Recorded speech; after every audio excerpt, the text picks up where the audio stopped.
Very warm and chanting welcome. साथ साथ हम और बात हो रही है अब रिवीजन की केमिकल बॉन्डिंग की। नीट में केमिकल बॉन्डिंग एक बड़ा नीट एंड चैप्टर है, बड़ा इंपॉर्टेंट है। खूब क्वेश्चंस आते हैं, बहुत आसान है, देखते हैं चुटकियों में हो जाते हैं। बहुत ही प्यारा बड़ा फेवरेट चैप्टर है, इसमें से तो क्वेश्चन गलत होने ही नहीं चाहिए। तो छोटे-छोटे कॉन्सेप्ट्स हैं और ढेर सारे छोटे-छोटे पॉइंट्स हैं।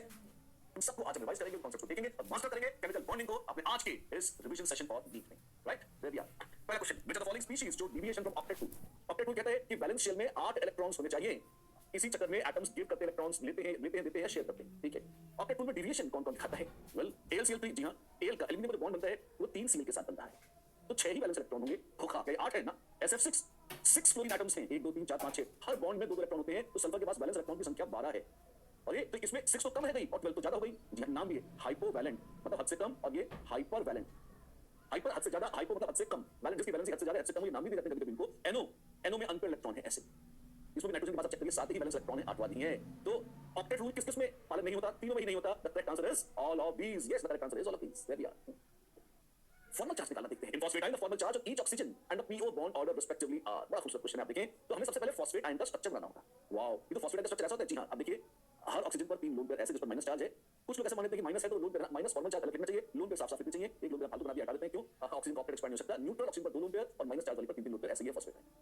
किस में रेजोनेंस होगी? बिल्कुल कंट्रीब्यूटिंग स्ट्रक्चर्स होंगे, बिल्कुल। कैसे होंगे? आप देखिए, मैं आपको जस्ट एक और स्ट्रक्चर बना के दिखाता हूं ताकि आपको फील आ जाए कि मैं बोलना क्या चाहता हूं। ऐसे अक्कड़ बक्कड़ बम्बे बो 4 ऑक्सीजन है। हां जी, तो चारों में से किसी एक के पास आएगा डबल बॉन्ड और बचे हुए तीनों के पास आएंगे सिंगल बॉन्ड।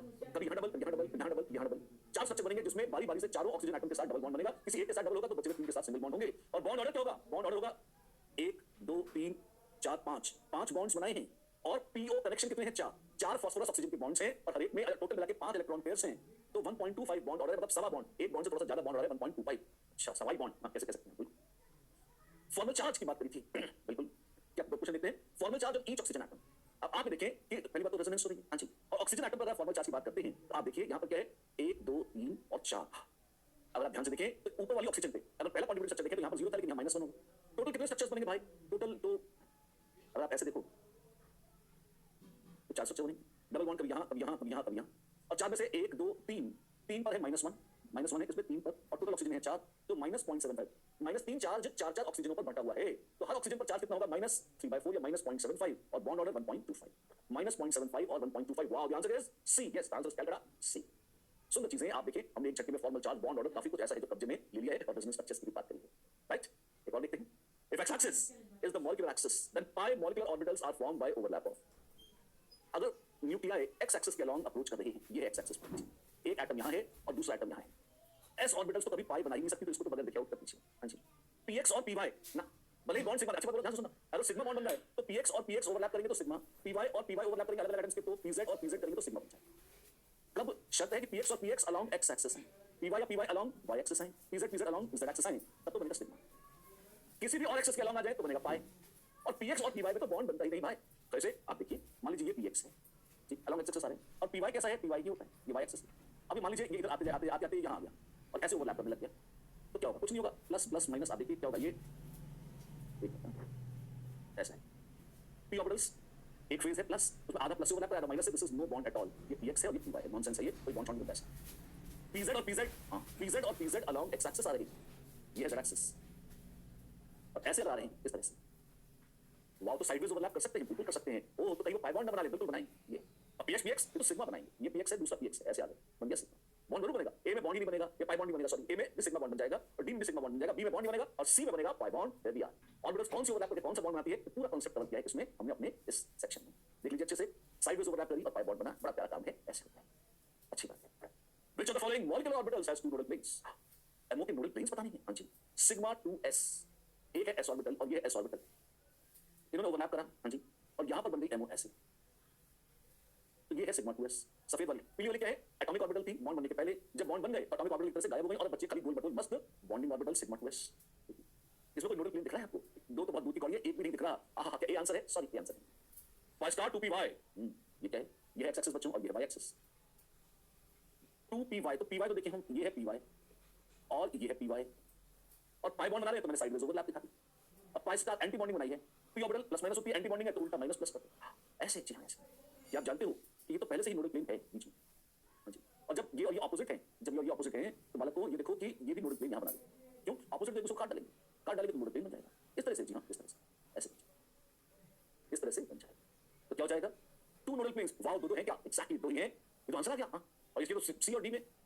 समझाने के लिए मैं सीओडी स्केच करके दिखा देता हूं ताकि आपका रिवाइज हो जाए। बस आंसर हमारा आ चुका है पाई 2p पाई कैसा होता? ये पाई स्टार था, पाई में क्या होता? मैं वो बना के दिखा देता हूं, प्लस माइनस, और यहां पर भी ये प्लस माइनस होता। तो नोडल प्लेन खाली एक रह जाता, कौन सा? ये वाला। इनमें तो बाद में बड़ी अच्छी से जुड़ जाता, कोई दिक्कत नहीं। तो इसमें नोडल प्लेन्स की संख्या यहाँ 0 थी, यहाँ 2 है, यहाँ 1 है, और सिग्मा स्टार 2pz, इसमें क्या होगा? pz है। मान लीजिए हमने कहा ये z एक्सिस, ये वाली वर्टिकल एक्सिस हमने कहा मान लीजिए z एक्सिस, इसे चाहे चुनिए।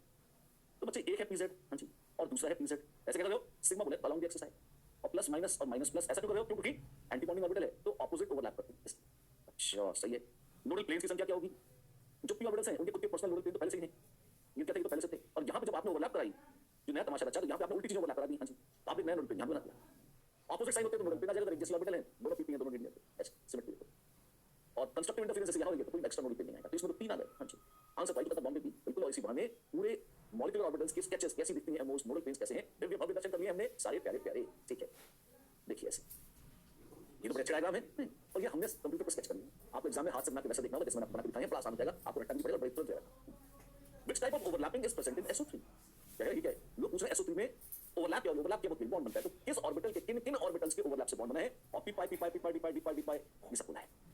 तो एसेंशियली सिग्मा बॉन्ड्स बने तो होंगे, पूछा नहीं। SO3 का स्ट्रक्चर कैसा होता है? बच्चों SO3 का स्ट्रक्चर ऐसा होता है, 3 SO बॉन्ड्स हैं, तीनों डबल बॉन्ड्स। सल्फर का हाइब्रिडाइजेशन sp2 ट्राइगोनल प्लेनार। तो अगर आप देखें, कुछ बच्चे कह रहे हैं कि सर हमको दिख नहीं रहा है अच्छे से, दोबारा बना रहा हूं मैं, आपको अच्छे से देखना है तो SO3 को बना रहा हूं, देखिए ये S O O और O। वाओ, ये क्या है? ये है SO3, हाँ जी। और SO3 में भी ट्राइगोनल प्लेनार तो वही क्या? हाँ, अब पाई बॉन्ड बनना है। अच्छा, सल्फर का हाइब्रिडाइजेशन कितना है बच्चों? sp2। तो ये sp1 2 और 3 जो बॉन्ड बनाए ना सल्फर, उसने sp2 के हाइब्रिड ऑर्बिटल्स को उसमें खर्च कर दिया है। हाइब्रिड ऑर्बिटल बहुत इंपॉर्टेंट सेंटेंस है, ध्यान दो। Hybrid orbitals form only sigma bonds, hybrid orbitals form only sigma bonds, हाँ जी। नीट के पेपर में कई बार आता है हाइब्रिड ऑर्बिटल्स फॉर्म ओनली, इस पर बेस क्वेश्चन आता है। तो अभी जो पाई बॉन्ड है इसमें पक्का अनहाइब्रिडाइज्ड ऑर्बिटल्स होंगे, 3 पाई बॉन्ड बनाने, हाँ जी। कौन सी होंगी? एक काम करें, सल्फर के इलेक्ट्रॉनिक कॉन्फ़िगरेशन लिख लें। सल्फर क्या होता है? नियॉन 3s2 3p4, और ऐसे ये था 3s2 3p4, गुड इनफ, अरे शानदार। और फिर हमने कहा जिसका हाइब्रिडाइजेशन वगैरह कराएंगे, इससे बॉन्ड बॉन्ड बनवाएंगे, ये 3s 3p 3p। अब आप ये बताओ कि अगर मुझे sp2 हाइब्रिडाइजेशन कराती है, मुझे 3 ऑर्बिटल चाहिए जो सिग्मा बॉन्ड बनाएंगे, तो वो हाफ फील्ड होनी चाहिए, हाँ जी। तो मैं एक इलेक्ट्रॉन को बाहर जंप करा दूंगा ऐसे। तो ये है ग्राउंड स्टेट, मैं ले आऊंगा एक्साइटेड स्टेट में, तो मैं कहूंगा देख, और 2 इलेक्ट्रॉनों को बाहर पटक दूंगा 3D में, तो 3s 3p और 3d हो जाएगा। मैं कहूंगा देखो मेरे पास sp2 है ही सही, इनकी तो करा दो मिक्सिंग, sp2 के 3 बन गए, हाँ जी। उनसे क्या होगा? उनसे बाबू ये होगा कि 3 सिग्मा 1 2 और 3 सिग्मा बॉन्ड बन जाएंगे ऐसे। अच्छा, लेकिन अपने पास ये बच गए हैं, बचा है मेरा, ये क्या है? 3p और 3d, इसमें एक इलेक्ट्रॉन है, इसमें 2 इलेक्ट्रॉन, और ये अनहाइब्रिडाइज्ड है, जी हाँ ये अनहाइब्रिडाइज्ड है। ये क्या करेंगे? ये जरूर पाई बॉन्ड बनाएंगे, ओ तेरी। और ऑक्सीजन ये तो सल्फर का हो गया, सल्फर का एक p ऑर्बिटल और 2 अलग-अलग p ऑर्बिटल से ये बनाएंगे पाई बॉन्ड। ऑक्सीजन का क्या होगा? ऑक्सीजन के पास p ऑर्बिटल तो है नहीं, लेते कि p ही है, तो p से पाई बॉन्ड बनाएगी बेचारी, तो p पाई तो पक्का है। ऑक्सीजन का जो है p पाई तो पक्का है, d पाई तो असंभव है, क्यों? Since O does not have d orbitals, low line orbitals नहीं, तो ऑक्सीजन में तो d पाई हो नहीं सकता ऑक्सीजन के साथ, क्योंकि p पाई का मतलब एक ऑर्बिटल ऑक्सीजन का है, दूसरा ऑक्सीजन का है। तो ऑक्सीजन तो हमेशा p ही यूज करेगी, d उसके बाद नहीं। सल्फर क्या करेगा? कभी p यूज करेगा और कभी d यूज करेगा, एक में p और दो में d यूज करता है।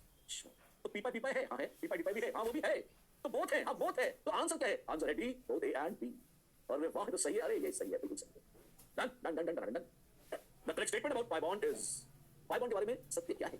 A, a pi bond is the same strength as a sigma bond. Nonsense. A pi bond can hold 4 electrons. Nonsense, दो ही होते हैं, दो ऊपर दो नीचे की बात से कुछ नहीं होता है। A pi bond is weaker than sigma, ये सही है। A pi bond between two carbon atoms allows rotation about carbon carbon axis, बिल्कुल नहीं। pi bond बनने से फंस जाता है और फिर रोटेशन बंद हो जाता है, डबल बॉन्ड के रोटेशन नहीं करा सकते। और तभी तो ज्योमेट्रिकल आइसोमर्स आता है, लेकिन स्टेट गलत बातें ये सब। A B D आबाद है बर्बाद, C is the answer, yes C is the answer, basic fundamental properties of pi bond। आइए वक्त है हीरे तलाशने का देखने का। Carbon atoms in diamond are bonded to each other in a configuration. Diamond में कार्बन एटम्स कैसे होते हैं? ऐसे।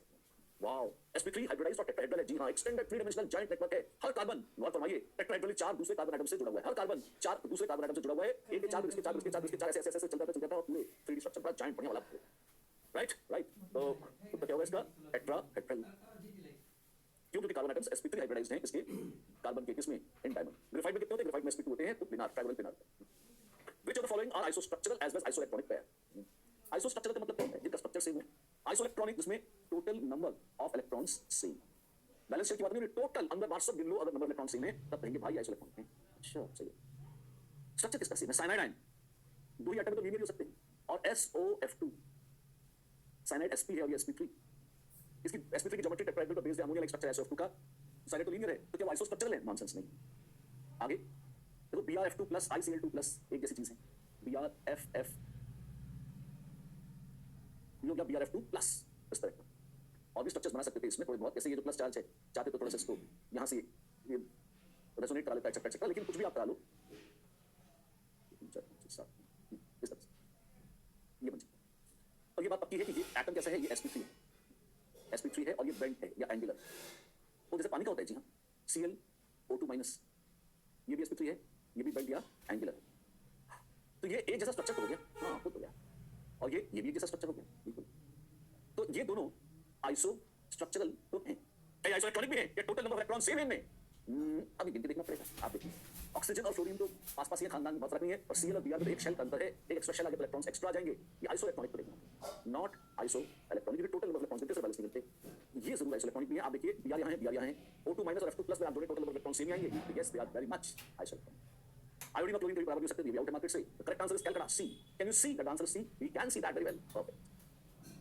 वेस्ट पार्ट थ्योरी पे हम आ चुके हैं। Species having maximum number of 180 degree bond angles in the following is, 180 degree के एंगल्स की मैक्सिमम संख्या इसमें है। अच्छा, और हमारे पास XeF4, इसकी ऑपोजिट ये है, इसकी ऑपोजिट ये है, एक ये हो सकता है, एक ये हो सकता है, इसमें दो है 180 डिग्री के। PCl5 ये ऑपोजिट है, इनमें एक ही 180 डिग्री है। SiCl4 टेट्राहेड्रल है, सारे एंगल 190 डिग्री 28 मिनट है, कोई 180 डिग्री आएगी नहीं। IF7 पेंटागन में कहीं 180 डिग्री आएगा नहीं, टॉप और बॉटम ये है, तो ये एक है। वाओ, तो maximum number of 180 degree bonding किसमें होगा? XeF4 में होगा जी हाँ, वो XeF4 है, राइट। sp3d 3 sp3 3, ये हाइब्रिडाइजेशन है, देख लीजिए। Compare the bond angle of the following molecules. अच्छा, बॉन्ड एंगल की तुलना करते हैं नहीं, FFF और CFF सेम है, लोन पेयर सेम है, पर यहाँ Cl था, यहाँ Br, तो अब क्या होगा? आप देखिए ऑप्शंस क्या पूछे कि वो कम है, ज्यादा है, बराबर है, क्या हो बता सकते हैं, बता सकते हैं कैसे? आप देखिए कि जैसे जैसे सेंट्रल एटम की इलेक्ट्रोनेगेटिविटी घट जाए, जैसे जैसे सेंट्रल एटम Cl की वजह Br आ गया, तो इलेक्ट्रॉन और दूर चले गए खिंचकर, इलेक्ट्रॉन दूर चले गए, तो इलेक्ट्रॉनों के बीच में एवरेज डिस्टेंस यहाँ पास पास थे तो कम था डिस्टेंस, रिपेल करते थे और फैला करते थे। अगर एवरेज डिस्टेंस बॉन्ड के बीच का कम हो गया, अगर एवरेज डिस्टेंस या रिपल्शन सॉरी अगर एवरेज डिस्टेंस बॉन्ड के बीच का बढ़ गया, तो आप देखिए कि अब वो उतना रिपेल नहीं करेंगे, उतना रिपेल नहीं करेंगे तो लोन पे पटक पटक उनको पिचका देगा और x will become less than y।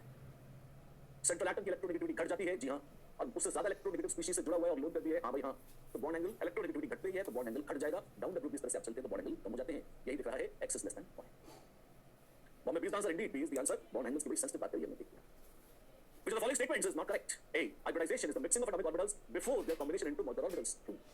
sp2 hybrid orbitals are formed from 2p and 1s. ये भी सच है, ये आंसर नहीं, ये सच है पर आंसर नहीं। C.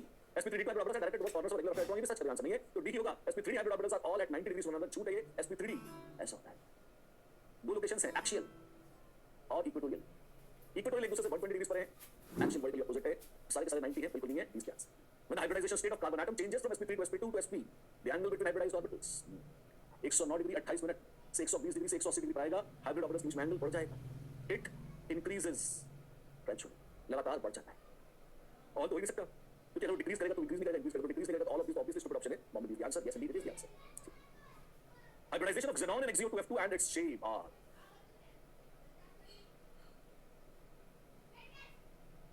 XeO2F2, इसमें xenon का हाइब्रिडाइजेशन, उसका शेप कैसा है ये हमसे पूछा है, क्या कहेंगे भाई? वेल हम कहेंगे कि देखो 1 2 3 4 5 स्ट्रिक नंबर इज 5, हाइब्रिडाइजेशन होगा sp3d, और एक लोन पेयर है तो ये सीसॉ स्ट्रक्चर है, लंबा सीसॉ है सब। Bombay B is the answer, yes B is the answer, ऐसा। CCl4 है, जीरो डायपोल मोमेंट सकते हैं, क्यों? It is planar structure, it is regular tetrahedral structure, similar sizes of carbon chlorine, नहीं बिल्कुल गलत बात है, similar electron affinities of carbon chlorine, A C or D तो गलत ऑप्शन है कि बी आंसर बचता है, लेकिन पूरा रीजन फील नहीं आता, zero dipole moment because of regular tetrahedral structure, क्यों? क्योंकि अगर आपके पास इस दिशा में डायपोल मोमेंट है और यहाँ है और यहाँ है और यहाँ है, ये सब कैंसिल हो जाता है, ये सब कैंसिल हो जाते हैं और आपको म्यू जीरो मिल जाता है, because vector sum of all the four dipole moments in CCl4 is zero. Tetrahedron perfectly symmetric है, तो सारे डायपोल मोमेंट्स एक दूसरे को कैंसिल करते हैं। अच्छी बात। The number and type of bonds between two carbon atoms in calcium carbide is, calcium carbide में क्या सीन होगा? कैसे बॉन्ड होंगे? Sigma bond, 1 sigma 2 pi, 1 sigma and 2 pi bonds, ऐसा। According to molecular orbital theory, which are the following statements about magnetic character and bond order regarding O2 plus is correct? O2 plus का कैसे लिखेंगे? बड़ा आसान है, O2 आपको याद होना चाहिए पैरामैग्नेटिक है, उसमें 2 अनपेयर्ड इलेक्ट्रॉन है और वो एंटी बॉन्डिंग ऑर्बिटल का हाईएस्ट इलेक्ट्रॉन आता है। तो जैसे ही आप O2 प्लस बनाएंगे, आपने outer most anti bonding orbital से इलेक्ट्रॉन निकाले हैं। अच्छा, ये क्या क्या बता रहा हूं, मैं आपको दिखा, ये देखिए, ये O2 का शुरू का ढांचा है, सिग्मा 1s और सिग्मा स्टार 1s, 2s और 2s कंबाइन करते हैं तो सिग्मा 2s और सिग्मा स्टार 2s बनाते हैं, लेकिन 2p और 2p कंबाइन करेंगे ना, अब यहाँ पे 1 2 3 4 बच्चों बनो होशियार, ऐसा है, तो यहाँ 1 2 3 4 5 6 7 8 ये बन जाता है, वाओ, ये क्या है? मॉलिक्यूलर ऑर्बिटल्स बच्चों O2, एक electron order giving O2+, outer most electron order. Bond order कितना आएगा? Number of electrons in bonding orbitals minus number of electrons in anti bonding orbitals upon 2। ये काट देंगे, ये काट देंगे, बचा कितना? ये बचा। अच्छा सही है। तो बॉन्डिंग ऑर्बिटल में इलेक्ट्रॉन्स कितने हैं? 2 2 4 2 6, एंटी बॉन्डिंग में 1/2, यानी कि 2.5 बॉन्ड ऑर्डर है O2+ का। जी हाँ, 2.5 बॉन्ड ऑर्डर है। और मैग्नेटिक बिहेवियर कैसा है? पैरामैग्नेटिक है ऑफ कोर्स, क्यों? क्योंकि उसके पास एक अनपेयर्ड इलेक्ट्रॉन है। Paramagnetic and bond order is more than oxygen, क्योंकि O2 का बॉन्ड ऑर्डर होता है 2। सत्य है। और यही सही हो गया। जी हाँ, ये सही है। बस arrange the following in increasing order of stability। स्थायित्व के बढ़ते हुए क्रम में लगाएं O2 N2 Li2 H2। ये अपनी स्टेबिलिटी ऑफ बॉन्ड है और कुछ नहीं। बॉन्ड किसका अच्छा है? O2 का होगा बॉन्ड ऑर्डर 2 3 1 1। अच्छा, और चीप सबसे सस्ते बॉन्ड किसके हैं? 1 वाले। सबसे महंगा सबसे तगड़ा बॉन्ड है नाइट्रोजन। ये सही लग रहा है, ये तो गलत है। सीओडी आउट हो गए। अब बचता है O2। O2 के बाद N2 के बाद O2 आना चाहिए, क्यों? 3 2 1 1। H2 Li2 में वीक कौन होगा? जो बड़ा होगा। बड़ा कौन है? लिथियम। तो लिथियम वीकेस्ट ऑफ ऑल है and the correct answer is Bombay. Sorry, Agra A. अरे हम दबा क्यों नहीं? आप बात कर लीजिए, आगरा कर लीजिए, आप पूछिए। ठीक, yes. And this brings us to the next question, which says, use the data below to construct, oh my god, a Born-Haber cycle to determine the lattice energy of calcium oxide। जहाँ मिलो मेरी Born-Haber cycle बनवा लेंगे। हाँ तो बनवाएंगे, आइए बनाते हैं, देखते हैं कैसे बनता है। क्या होता है? यही बना के दिखाता हूँ। Born-Haber cycle बहुत ही क्या है? बच्चे बड़ा डरते हैं इससे। मैं आपको बहुत होती है। आपने क्या बनवाना है? पहले तो एक एरो बनाइए। क्या एरो से आप डर गए? नहीं। और lattice energy of calcium oxide मांगता है आपको, तो कैल्शियम ऑक्साइड सॉलिड लिख लीजिए प्रोडक्ट। आपको इसको बनवाना है element in the standard state से। तो एलिमेंट है कैल्शियम और ऑक्सीजन, और स्टैंडर्ड स्टेट कैल्शियम की है सॉलिड, ऑक्सीजन की है O2 गैस। बैलेंस कर लीजिए। Element in the standard state से 1 मोल ऑफ कोई सॉलिड बनता है, तो ये चीज कहलाती है एंथैल्पी ऑफ फॉर्मेशन। इस रिएक्शन का डेल्टा H होगा enthalpy of formation of calcium oxide. और क्या वो दे रखा है? ओ माय गॉड, वो दे रखा है। वो कितना है? This is -635 किलोजूल्स। ठीक। अच्छा, एक बात और बताइए, लैटिस एनर्जी की बात कर रहे हैं। लैटिस एनर्जी बोलते किसको? जब गैसियस आयंस, क्या बोला? जी हाँ, सही बोल रहा हूँ। जब गैसियस आयंस से मिल जाए 1 मोल ऑफ क्रिस्टलाइन सॉलिड, तो जो एनर्जी रिलीज है वो कहलाती है lattice energy of calcium oxide. ये है lattice energy of calcium oxide, और यही तो पता लगानी है। कैल्शियम सॉलिड से बनाओ कैल्शियम गैस, और उससे 2 इलेक्ट्रॉन चाहिए। तो कैल्शियम सॉलिड से बनाया गैस, कितना खर्चा आया? 193। और कैल्शियम से क्या किया? एक एक करके जितने तिल कर मारना कहते हैं। एक इलेक्ट्रॉन नोचा, तो दूसरा भी नोच लिया। पहला इलेक्ट्रॉन नोचने में 590 का खर्चा आया, दूसरे में 1010 का खर्चा। ठीक। ये क्या है? 2O से बनी O2। अगर ऑक्सीजन जुड़कर बना रही है O2, तो लगता है तो रिलीज होता है -498। अगर उल्टा चलना पड़ा, O2 ये O2 इसको तोड़ा और बनाई O, तो ये माइनस का हो जाएगा +498 अपॉन 2 दिया जाएगा। अपॉन 2 कितना गया? आधा है ना बाबू, इसलिए यहाँ एक O2 थी, यहाँ हाफ O2 है, तो हाफ नहीं होता। हाँ होगा, तो कितना हो जाएगा? ये होगा 249। ठीक। और ऑक्सीजन को इलेक्ट्रॉन खिलाओ तो बनेगा O-, और खिला दो तो बनेगा O-2। ठीक है। जब पहला इलेक्ट्रॉन खिलाया तो इलेक्ट्रॉन एफिनिटी रिलीज हुई -141, और जब दूसरा इलेक्ट्रॉन खिलाया तो एब्जॉर्ब हुई 878। जब ठीक, वो तेरी एक साइकिल बन गई। जी हाँ, एक साइकिल बन गई। लोग इसे बड़े प्यार से कहते हैं बॉर्न-हेबर साइकिल। यहाँ से यहाँ आना है आपको। 2 रास्ते हैं, या तो सीधे आ जाए, और या तो यहाँ से ऐसे घूम कर आए, तो दोनों ही बॉर्न-हेबर। अच्छा, दोनों ही रास्ते हैं। अगर दोनों ही रास्ते हैं तो डेल्टा H कितना होगा? दोनों रास्तों का सेम होगा। और इस रास्ते का तो सीधा है। हाँ, कितना है? इस रास्ते का तो है खाली -635। हाँ जी। और जब यहाँ ऐसे घूम कर आ रहे हैं, पूरा यहाँ घूम कर आ रहे हैं, तो इसका डेल्टा कितना है? सारे डेल्टा जोड़ दो, सारे जोड़ दो, और कितना आ जाएगा? ये आ जाएगा। अब मैं आपको ट्रिक बताता हूँ। इसमें क्या सिंपली जोड़ना होता है, और बच्चे इसमें मैथ्स में गलती कर देते हैं। एक के नीचे देखो, जैसे 193, फिर इसमें 590, और मैं तो कहता हूँ कि जैसे वो गणित वाले चाखाने की कॉपी करते हैं ना, काम वैसे लिखना चाहिए। 193, फिर क्या है? लिख लिया 249, मैं टिक लगा रहा हूँ। 590, 1010, माइनस है, इसको बाद में लिखेंगे 878। इसको जोड़ लो, कितना आया? 9 3 12 और 8 30, 9 2 11, 11 10 21 21 25 32, 3 3 6 6 5 11 और 8 19, 2920 आ। इसमें छूट तो नहीं गया? ये छूट गया। अच्छा, तो -141 भी कर लो, पहले पूरा ठंडा हो जाएगा। कितना हो जाएगा? 10 में 1 गया 9, 11 में 4 गया 7, 8 में गया 7। तो -635 बराबर है 2779 प्लस लैटिस एनर्जी। तो भाई लैटिस एनर्जी कितनी हो जाएगी?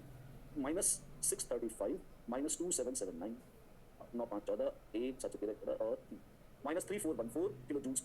चलो कि आधी लैटिस एनर्जी, बिल्कुल साफ सुथरा काम है। अगर इसे करोगे तो जल्दी जाएगा। जितना किचपिच करके गंदगी से करोगे, गलती होने के चांसेस उतने ही बढ़ जाएंगे। और ये तो आ गया। जी हाँ, ये आ गया। The answer is -3414 kilo joules. Done done done done done. ठीक। बॉडी की साइकिल कैसे बनाते हैं सब बता दूंगा। ठीक। Out of the given compounds identify the least covalent compound. Fajans rules, least covalent compound. Fajans rules कहते हैं कोवेलेंट कैरेक्टर तब ज्यादा होता है जब polarising power of cation high हो, तो कोवेलेंट कैरेक्टर ज्यादा होता है। तो polarising power of cation less हो, लीस्ट पूछा है, तो लेस हो कैटायन की पोलराइजिंग पावर और लेस हो एनायन की पोलराइजेबिलिटी है। ये क्या होती है? एनायंस का लल्लू पना कि कोई उनके इलेक्ट्रॉन खींच ले, घसीटी और उसे घिसटवा ले, उसको धूप न सके, तो कहलाती है पोलराइजेबिलिटी। और मेरे पास है नाइट्राइड, मेरे पास है ऑक्साइड, मेरे पास है कार्बाइड, और मेरे पास है फ्लोराइड। मोस्ट पोलराइजेबल कौन है? जिसका माइनस चार्ज ज्यादा है, मोस्ट पोलराइजेबल। और आपके पास है एल्यूमिनियम 3+, मैग्नीशियम 2+, सिलिकॉन 4+, और कैल्शियम 2+। इसमें मोस्ट पोलराइजिंग, सिर्फ आपको याद रखने की कुछ नहीं है। तो silicon carbide is most covalent, सबसे ज्यादा कोवलेंट कैरेक्टर है सिलिकॉन कार्बाइड का। पर मोस्ट भी पूछा, लीस्ट पूछा, तो मोस्ट को कभी आपने मेरे को रिवाइज कराना है, तो सारे कंसेप्ट बोलते हैं क्या है। लीस्ट कैसे निकालूंगा? लीस्ट पोलराइजिंग पावर है +2 की, तो मैग्नीशियम +2। और लीस्ट पोलराइजेबिलिटी है किसकी? वेल ऑक्साइड या फ्लोराइड की लीस्ट पोलराइजेबिलिटी तो फ्लोराइड की। और बाबा सो मैग्नीशियम और कैल्शियम है। डाउन लेवल पाते हैं, साइज इंक्रीजेस तो पोलराइजिंग पावर डिक्रीजेस। तो लेस पोलराइजिंग पावर कैल्शियम की है, क्षमा चाहता हूं, लेस कैल्शियम। और लीस्ट पोलराइजेबल फ्लोराइड। तो हमारा जिगर का टुकड़ा CaF2 है, ये मोस्ट आयनिक या लीस्ट कोवलेंट होगा as per Fajans rules. Done done. देखिए फैंस रूल्स है। कैटायन की पोलराइजिंग पावर, चार्ज बढ़ता है तो पोलराइजिंग पावर बढ़ जाती है, और साइज बढ़ता है तो पोलराइजिंग पावर कम हो जाती है। एनायन की पोलराइजेबिलिटी, चार्ज बढ़ेगा तो भी बढ़ेगी और साइज बढ़ेगा तो भी बढ़ेगी। चारों कांसेप्ट यूज करे हैं हमने अपने सेशन। आगे what is the dominant intermolecular force that must be overcome for converting liquid alcohol to vapours? Alcohols में क्या होता है? लोग कहते हैं कि वेल होती तो हाइड्रोजन बॉन्डिंग, होती तो हाइड्रोजन बॉन्डिंग है। डाइपोल डाइपोल इंटरेक्शन उससे लल्लू होते हैं, डिस्पर्शन फोर्स सबसे लल्लू होते हैं। कोवलेंट बॉन्ड्स तगड़े तो हैं, पर अगर अल्कोहल की वेपर बना रहे हो तो आप एक अल्कोहल को दूसरे अल्कोहल से दूर ले जा रहे हैं, इतना ही कर रहे हो। फिर दूर जाएंगे बच्चों तो इनके बीच में जो हाइड्रोजन बॉन्ड है वो टूटेंगे, न कि आप इसको थोड़े तोड़ रहे हैं। कोवलेंट बॉन्ड थोड़े टूट रहे हैं, ठीक है ना। हाइड्रोजन बॉन्डिंग तोड़नी पड़ेगी। बड़ा सरल लेकिन अच्छा प्रश्न है, सोचना पड़ेगा आपको, ठीक है। अच्छी बात। The sum of number of lone pairs of electrons on central atom in each of the following species is, आपको लोन पेयर ऑफ इलेक्ट्रॉन देखने हैं सेंट्रल एटम में, हर एक को उनको जोड़ना है। क्या करना पड़ेगा? स्ट्रक्चर कर देंगे बाबू, बनाते हैं। TE BR6 1 2 3 4 5 6।